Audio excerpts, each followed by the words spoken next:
अग्निवीर के ऊपर कटाक्ष करना एक जनरल साहब को कीमत चुकानी पड़ी। हाँ जी दोस्तों, अग्निवीर पर उन्होंने सरकार को घेरा था और बिल्कुल अपनी किताब में लिखा था और अपनी आत्मकथा 4 स्टार्स ऑफ डेस्टिनी, यानी 1 वर्ष हो गया है वो किताब है प्रकाशित नहीं होगी, MOD में लटकी पड़ी है, क्योंकि जनरल नरवाने साहब ने अग्निवीर के ऊपर कुछ खुलासा किया। उन्होंने कहा है न तो भारतीय सेना, न वायुसेना और ना ही नेवी से पूछा गया कि अग्निवीर किस तरीके का प्रारूप हो। महाराष्ट्र के जो चीफ थे उनको अग्निवीर के बारे में बताया भी नहीं। आप बात समझो, महाराष्ट्र का आर्मी चीफ था, हिंदुस्तान की सेना का कमांडर, अग्निवीर मोदी ने कर दिया, आर्मी चीफ को नहीं पता था।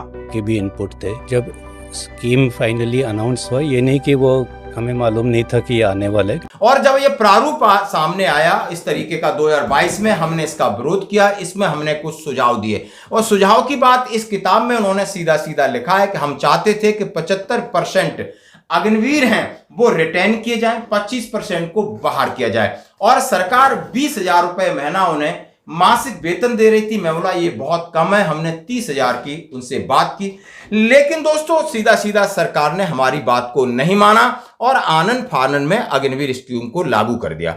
अब ये लागू करने के बाद जनरल नरवाने साहब का आपने कई जगह इंटरव्यू देखा होगा, सरकार ने कहा था कि हमने ये सेना की रिकमेंडेशन के हिसाब से सारा काम किया और यहां पर उन्होंने सरकार की पोल खोल दी। जब सरकार की पोल खोल दी तो उनकी बुक यानी पूर्व थल सेना अध्यक्ष जनरल MM नरवाने सेवानिवृत्त, जिनकी आत्मकथा 4 स्टार्स ऑफ डेस्टिनी 1 वर्ष से अधिक समय से केंद्र सरकार की मंजूरी के लिए लंबित है।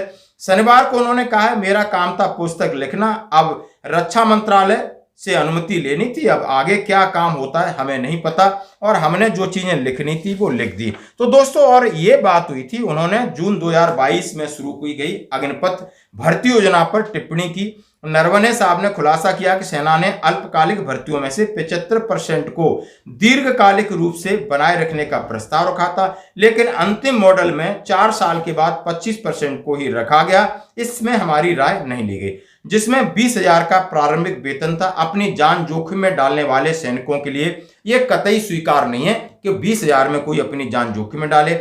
बाद में सेना के विरोध के बाद यानी हमने विरोध किया, इसको 30,000 कर दिया। उन्होंने इस योजना को सैन्य सलाहकार को दरकिनार करते हुए एक राजनीतिक रूप से प्रेरक और पहल बताया, जो सरकार के इस कथन का खंडन करता है कि इसकी शुरुआत सशस्त्र बलों द्वारा की गई थी। अब दोस्तों ये बात जैसी होती है तो फिर पंगा फंस जाता है और इनकी किताब रोक दी जाती है। उन्होंने कई जगह स्पष्टीकरण दिया गया, जहां पर रक्षा मंत्री जी ने कहा था कि हमने सेना की रिकमेंडेशन पे काम किया है, लेकिन जैसे ही इसकी पोल खुलती है तो बहुत सारी चीजें पॉलिटिकली हुई हैं, जैसा कि इसका खामियाजा ना सीधा सीधा अभी देख सकते हो कि इनकी किताब को प्रकाशित होने के लिए ही रुक गया। तो यह है अग्निवीर के ऊपर बड़ी अपडेट। अभी मैं बात करूंगा अग्निवीर। हाँ जी दोस्तों, और अग्निवीर एक की शहादत होती है 65 दिन बाद। नूह के जवान का शव 8 महीने पहले ज्वाइन। पिता बोले अग्निवीर योजना बकवास है, 4 साल के पीरियड में बच्चे क्यों मरे। बड़ा सवाल है, क्या इन लोगों को यूनिट में इनसिक्योरेंस फीलिंग नहीं होती है? क्योंकि ऑपरेशन सिंदूर भी बहुत जल्दी हो गया, यहां पर बहुत कुछ हमारे अग्निवीर शहादत हुए। अभी एक अग्निवीर हर्षिल आर्मी कैंप से लापता बह गया था, 65 दिन के बाद उस बच्चे का शव मिला तो माता पिता को कितना बड़ा दर्द हुआ और उन्होंने सीधा सीधा कहा है कि अग्निवीर योजना किसी भी तरीके से ठीक नहीं है। और उनके पिता दलवीर बोले देश के जवानों का मोराल अप होना चाहिए। अग्निवीर समय सिंह के पिता दलवीर सिंह ने कहा है मैंने देखा है कि फौज क्या है, क्योंकि मैंने फौज में नौकरी की है और अग्निवीर के ऊपर दोबारा विचार करना चाहिए। सिपाही देता है जान। दलवीर सिंह ने आगे कहा कि सिपाही देश के लिए अपनी जान देता है, ये योजना खत्म हो जानी चाहिए। देश की आजादी के समय से जो योजना चली आ रही थी और वो सही थी। देश के जवानों का मोरल डाउन होता है। 4 साल से गांव का कोई लड़का अब सेना में जाना नहीं चाहता है। हमारा बच्चा गया और आज इस तरीके से 65 दिन बाद उसकी बॉडी हमारी झोली में है। यानी उन्होंने इसका बड़ा दुख जताया, कहा कि योजना पर सीधे सीधे सवाल उठाए।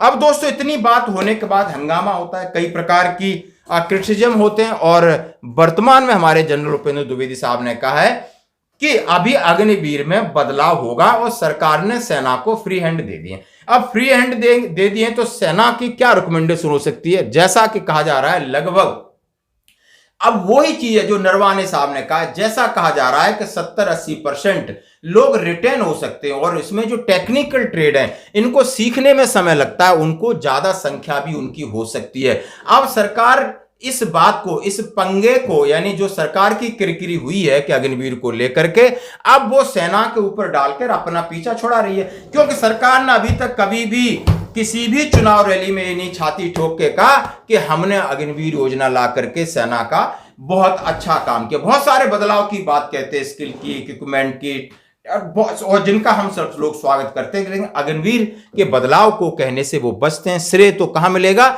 लेकिन समझ सकते हैं कि अग्निवीर को लेकर सेना भी को भी संशय है, इंडिविजुअल को भी संशय है, और सरकार को भी संशय है। और ये संशय पे आप ही फुल स्टॉप जब लगेगा, यानी अगले साल, यानी पहला बैच आउट होगा। अब पहला बैच आउट होगा तो उसमें पूरी संभावना है कि इनको मैक्सिमम लोग रिटेन होंगे, और 8वें वेतन आयोग में इनके पे एंड अलाउंसेस को बढ़ाया जाए, उनकी छुट्टी को बढ़ाया जाए, और उन्हें जो एक समान शहीद का दर्जा और जो भी उनके डिपेंडेंट्स को जो अधिकार मिलते हैं बाकी सैनिकों को, उनको भी मिलने चाहिए। ये पक्का होने वाला है। आपकी क्या है प्रतिक्रिया, क्या हो रहा है अग्निवीरों का यूनिटों में, जरूर लिखें। धन्यवाद।